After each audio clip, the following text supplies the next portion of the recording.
circunstâncias da vida. E aí ele quer que o filho ou a filha, mães projetando nas filhas, às vezes pequenas, uma sensualidade, enfim, essas projeções. Se uma questão é o exemplo, outra, como lidar? Como os pais podem trabalhar com essas questões? O mau exemplo, o contra-exemplo, a incompetência de certos pais que continuam crianças.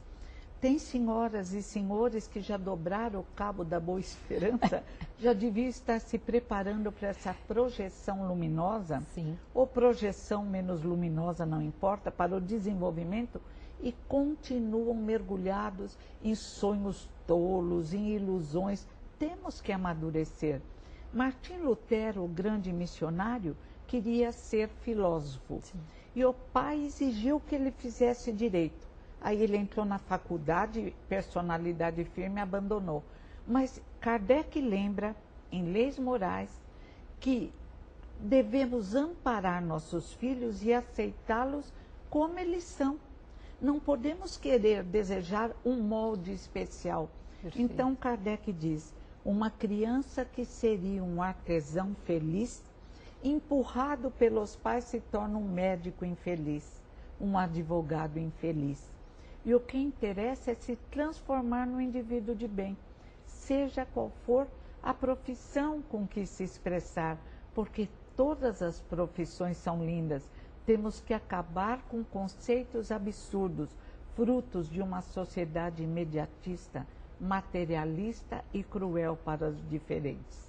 Como muitos que estão te vendo e te ouvindo têm filhos em diversas idades, agora vamos aos pequeninos. O que dizer na fase das fantasias e das superstições e dos medos infantis? Como é que os pais podem conduzir essas situações, Heloísa? Seria interessante, para uma leve orientação, observar a escala de Piaget e também a escala de Kardec. Sim. Espíritos bons, espíritos imperfeitos e anjos. Piaget diz, cada criança tem seu desenvolvimento. Ele dá uma idade que hoje já muda. Sim. Mas do 0 aos 2, fase sensório-motor, é um bebê. Ele precisa aprender o mundo à sua volta com todos os sentidos. E diz Piaget, a estimulação mais preciosa é o amor da mãe. Criança mal amada, criança rejeitada, ainda que tenha babás, brinquedos, terá problemas emocionais. Depois dos 2 aos 4, fase pré-operacional da fantasia, de pequenas mentiras, de julgar-se o rei do universo, e os pais têm que entender isso e trabalhar com amor, com contos. O medo é extinto através de contos, as emoções inferiores, o ciúme, a inveja, até contos que nos parecem inadequados, como Branca de Neve e os 7 Anões, Chapeuzinho Vermelho, servem para permitir que a criança trabalhe suas emoções. As fábulas de Esopo e o exemplo dos pais de coragem. É difícil, se uma mãe é depressiva ou um pai está com síndrome do pânico, falar para o filho, tenha coragem. É preciso se tratar, aceitar os remédios necessários.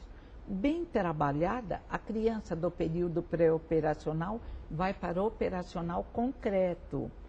Dos 4 anos até mais ou menos os 8, um pouco mais, hoje mais cedo, a criança aí já pode aprender conceitos, mas através do concreto, da massinha, do barbante, sempre do exemplo, para só então chegar ao operacional formal, que é a capacidade de abstração, dos juízos éticos. Mas a escola já trata a criança como se estivesse no formal. Mas eu ia dizer isso para você. Eu tenho visto algumas teorias dentro da educação, e você é uma educadora também por excelência. Eu queria que você falasse a respeito disso, da importância de se respeitar a fantasia da criança, os contos, para que essa transformação... As fases infantis, a historinha do Natal, não é uma história, é uma convenção? É, mas faz bem para a alma da criança.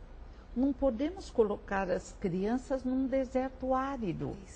Através dos símbolos que vêm de toda a humanidade, dos mitos, vamos conduzindo a realidade mas respeitando a potencialidade, o potencial infantil. Tanto que eu tenho percebido que crianças que não são respeitadas nesse período dessa forma se tornam adolescentes ou adultos, que aí sim elas vão entrar com fantasias a respeito, já numa fase adulta, que deveriam sim aí ter uns pés mais no chão e contato com a realidade, e aí entram as fantasias, entram situações muito complicadas. Muito então, tristes. é nessa hora, é como um alimento, né? É como um alimento. É baseado nos mitos que vêm de toda a humanidade, Jung, o arquétipo coletivo, os arquétipos individuais, e a reencarnação explica isso. Trazemos em nós a sabedoria da nossa caminhada através das várias áreas, e esses símbolos nos ajudam a chegar à realidade, que é uma ilusão também, porque a realidade será na projeção do universo. Mas é um absurdo, as fábulas de Esopo, os animais falam. Sim. Mas através daquilo a criança consegue se libertar dos seus medos, se entender na sua fragilidade, nos seus pensamentos maus. A mãe má, às vezes ela tem raiva da mãe e se culpa por isso. Através das histórias ela vai se compreendendo e libertando. Heloísa, e com questão a cooperação nas atividades domésticas, que também alguns pais ficam num conflito. Eu peço para colaborar, não. Aí o pai às vezes não entra em acordo com a mãe. Como é que você vê a cooperação naquelas atividades rotineiras? A cama, enfim. Excelente. Maria Montessori diz que para desenvolver o cérebro infantil, as atividades domésticas são ótimas. Pegar roupas no varal. Pode ser um varalzinho baixo, arrumar a cama, lavar a louça. Meu Deus, tem que ser uma comunidade feliz.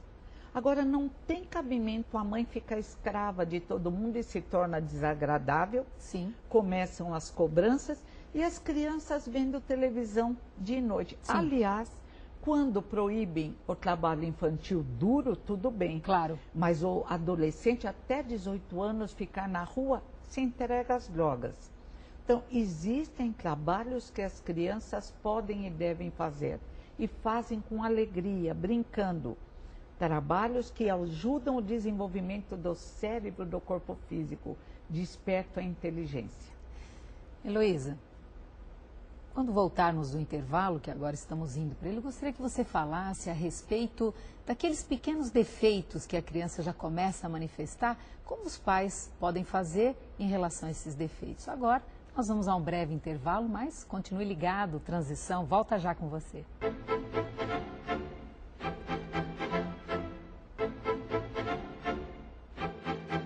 Clube do Livro Amigos do Espiritismo. Ficando sócio do clube, você receberá em sua casa os melhores lançamentos de livros espíritas. Não perca essa oportunidade de ter os melhores livros pelo menor preço do mercado.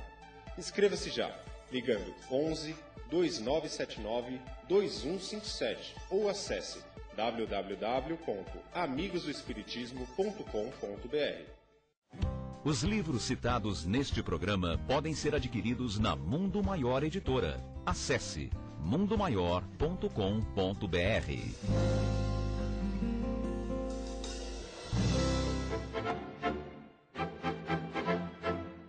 Estamos de volta com o programa Transição e hoje o tema Família e Filhos Difíceis, com a presença de Heloísa Pires.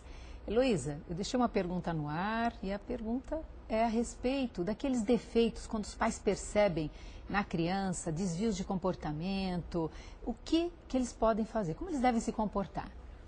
Os pais têm que se portar como jardineiros atentos, num jardim em formação.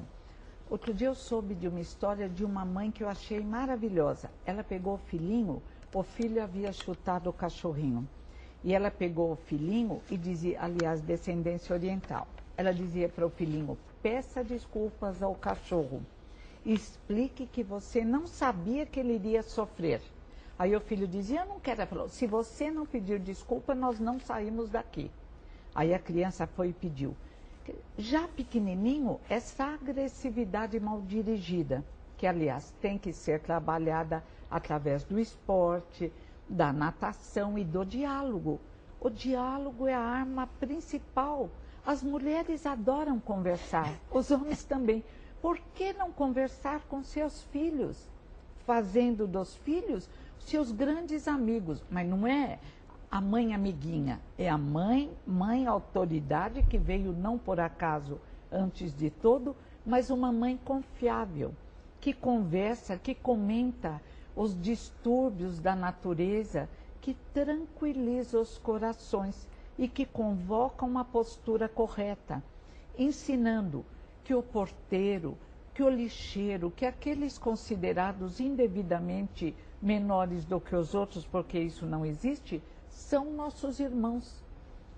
Às vezes muito maiores do que nós, emocionalmente. Aliás, Daniel Goleman, em seu livro sobre educação, QI versus QE, ele diz que o indivíduo mais educado e maduro que ele encontrou era um motorista de ônibus.